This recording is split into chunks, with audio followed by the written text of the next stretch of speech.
Hey everyone, it's Lisa here, and it is day 5 of my 30 days of finding fabulous. I have just come back from my first improv class, and I am thinking that there are going to be all sorts of tips and insights and challenges that come up in this class that I'll be sharing with you. I wanted to share today's big theme, I guess, of our first introductory class and what our instructor was sort of hammering home for us. Because I do believe that there is fabulous in leveraging the lesson in the rest of my life, and I'm hoping that it is helpful for you too.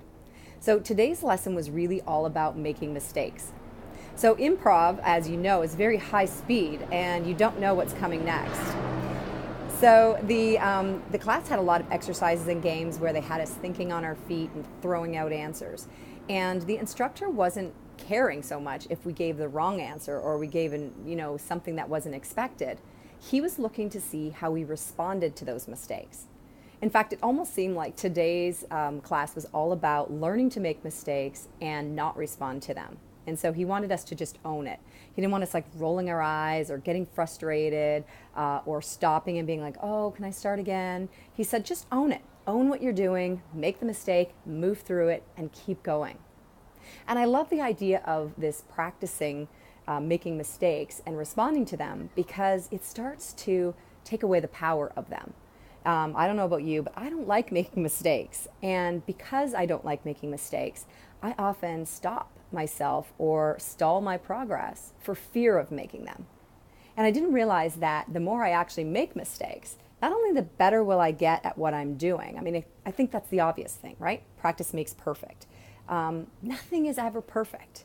And this, striving for perfection doesn't serve anyone.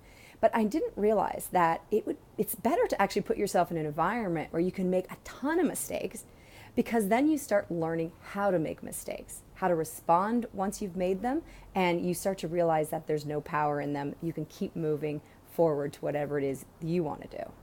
So today's Finding Fabulous tip is embrace making mistakes. And the challenge I have for you is actually find an environment where you can make a whole bunch of them so that you get really comfortable with what that means and how you can move forward from that. Some examples could be if you want to start a writing career, maybe you actually start a blog where you can make all sorts of mistakes and no one cares because once they've read it, they're on to the next blog. Maybe you have a speaking career and you want to practice giving away free speeches or even practice speaking in front of your friends, just so that you can make all sorts of mistakes. Not that you're going to become perfect from them, but again, so that when you are in the moment doing this new skill or craft that you've been practicing, that when you make a mistake, because they will happen, that you'll know how to respond in an appropriate way that allows you to keep moving towards your dreams. So that's it. That's the tip for today. I want you to go out and find fabulous in making mistakes.